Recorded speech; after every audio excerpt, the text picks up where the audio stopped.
तो देखो दोस्तों, ऐसे शर्ट ढकने का नया तरीका हमने ढूंढ लिया। यहाँ से हटा के यहाँ चढ़ा लिया। कोई नहीं, अच्छा लगा।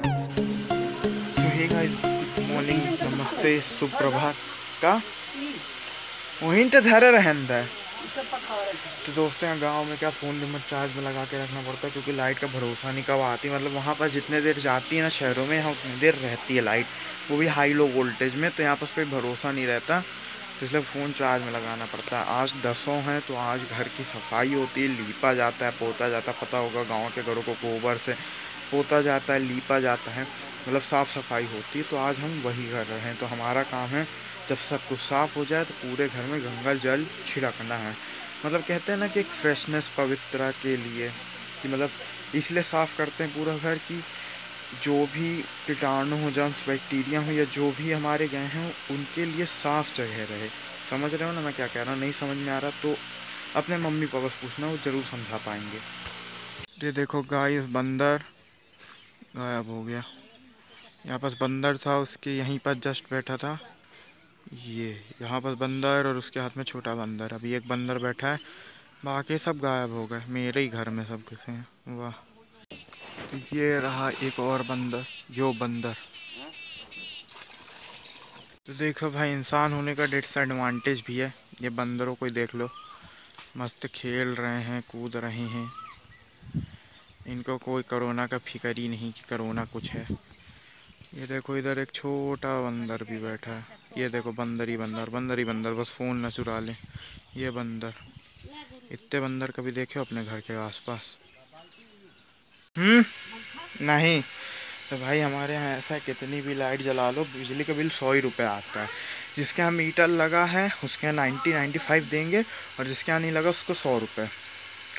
क्योंकि यहाँ पर 10-15 हज़ार लोगों का बिल पड़ा था, जो लोग भरते ही नहीं थे। तो उनने, यहाँ के लोगों ने ये उपचार निकाला, लगता है इसी कारण आधे ही टाइम लाइट देते हैं। मतलब किसी की गलती के कारण किसी को फल भोगना पड़ता है। ये तो गलत चीज़ है ना।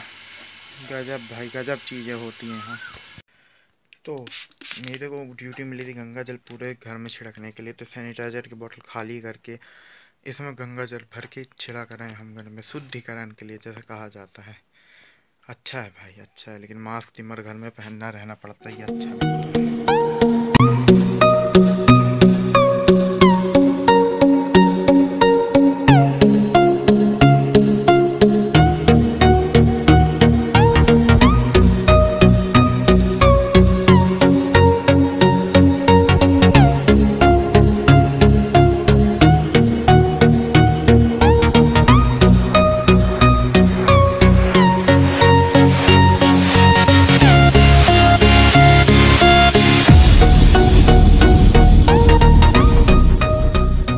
दोपहर में हम खेत घूमने नहीं आए हैं, हम आए दूसरे गांव, क्योंकि यहाँ पास आया है नाई नौआ।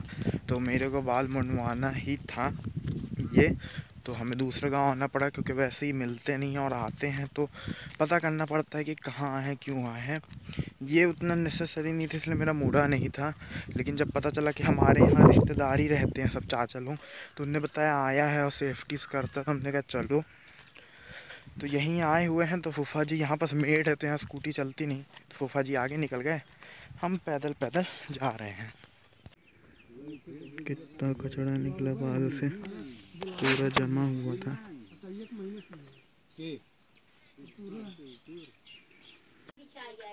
तो दोस्तों, आप लोग सोच रहे होंगे हम ये छुपा क्या रहे हैं। चलो दिखाई देते हैं, पता ही चल गया होगा। ये हमारा न्यू हेयर स्टाइल।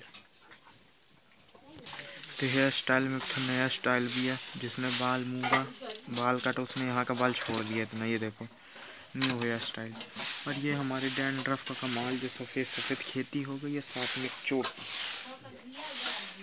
मस्त। तो इसको छोड़ो, तुम एक काम की बताते हैं। यहाँ गांव में बैठे हुए थे, तो सारे चाचा दादी लोग आए, तो उनने फिर बताना चालू किया कि क्या चीज़ का कितना फ़ायदा है, कितना नुकसान है, कि क्यों केमिकल इतना हो रहा। तुम्हें लगता है गांव के लोगों को कुछ नहीं पता? ऐसा नहीं, गांव के लोगों को सबसे ज़्यादा पता है, क्योंकि जो भी बीमारियां हो रही हैं उन्हें पता है क्यों हो रही हैं।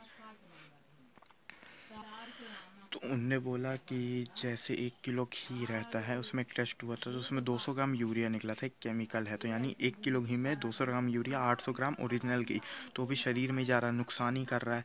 लौकी में इंजेक्शन लग के यहाँ देखते हैं कितने बड़े बड़े हो गए कि जो लौकी 15 दिन में इतनी बड़ी होनी चाहिए 2 दिन में एक हाथ जितनी बड़ी हो जाती है।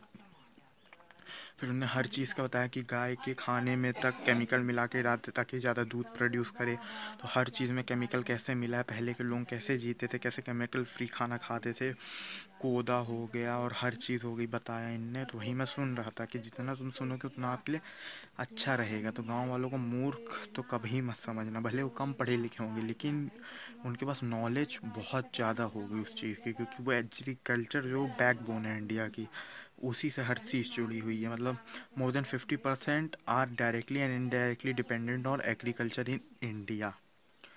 बहुत सही चीज़ है भाई, बहुत सही चीज़ मालूम पड़ी।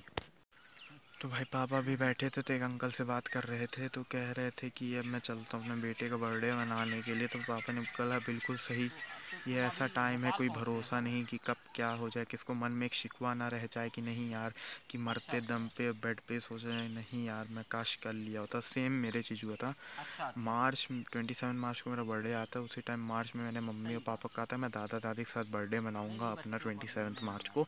दादा दादी को फ़ोन करके लगाया भी था, दादाजी बहुत खुश हुए, तो उन्होंने कहा था आ जाओ तुम जल्दी से और सब सामान लेते आना जो जो तुम्हें चाहिए, मैं यहाँ के सबका पैसा दूँगा। मैंने कहा क्यों दादाजी आप लोग काफ़ी हो ना। उन्होंने कहा यहाँ कुछ मिलता नहीं है, ऐसा थोड़ी ना तुम आओ सेलिब्रेट ना करो, वहाँ से सब लेके आना जो तुम्हें चाहिए, सारा पैसा मैं दूँगा। इतने खुश थे। पर उस टाइम फिर लॉकडाउन लग गया। फिर मम्मी पापा ने बोला कि कहाँ जाओगे, क्यों जा रहे हैं। मम्मी और थोड़ी घबरा गई क्योंकि मार्च के स्टार्टिंग में पता नहीं था कि 26 27 से ऐसा लग जाएगा। फिर उसके बाद बोला नहीं यार मत जाओ रहने दो।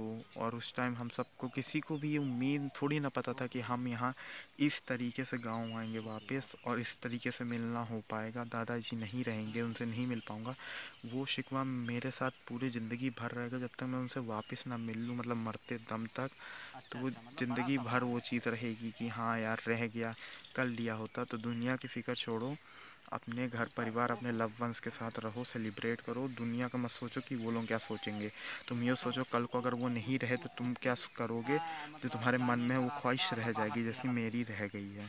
तो देखो दोस्तों, तो ऐसे सर ढकने का नया तरीका हमने ढूंढ लिया, यहाँ से हटा के यहाँ चढ़ा लिया, कोई नहीं, अच्छा लग रहा है। तो एक चीज़ मैंने सीखा कि जैसे 10वीं और 13वीं होती है, ठीक है, तो 10वीं के दिन क्या होता है, जब लोग खाना खाने बैठते हैं तो पहले भोग निकालते हैं जिस इंसान की मृत्यु हो चुकी उसके लिए। तो सब अपने थाली से हर चीज़ का थोड़ा थोड़ा भोग निकाल के एक प्लेट में रख देते हैं और उसे बाहर रख दिया जाता है, चाहे गाय खा ले, कौवा खा ले, जो भी खा ले, ठीक है। ये होता है 10वीं के दिन। 10वें दिन 13वीं के दिन क्या होता है, जिस दिन 13वीं रहती है उस दिन जब सब खाना खा लेते हैं फिर उन्हें हर चीज़ थोड़ी थोड़ी छोड़नी रहती है, झूठी।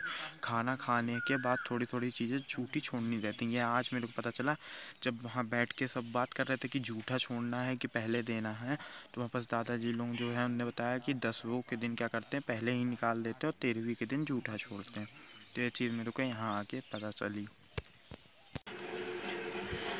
तो भाई अभी बज रहा है रात 10:20, लेकिन लग रहा है बहुत ज़्यादा रात हो चुकी है। हमें लग रहा है कि भाई 12-1 बज चुके हैं।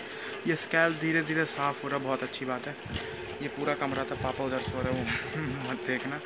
इधर ये पूरा कमरा गंदा था, पूरा साफ़ किया। अगर हम रह गए ना तो घर को चमका डालेंगे, हर चीज़ सिस्टमेटिक जम जाएगी। हम एक ही बार नहीं जमाते, बार बार जमाते, इसलिए हमारी आदत बन चुकी है सफाई और अरेंजमेंट, ठीक है। तो सिस्टमेटिक पर्सन वो है हम।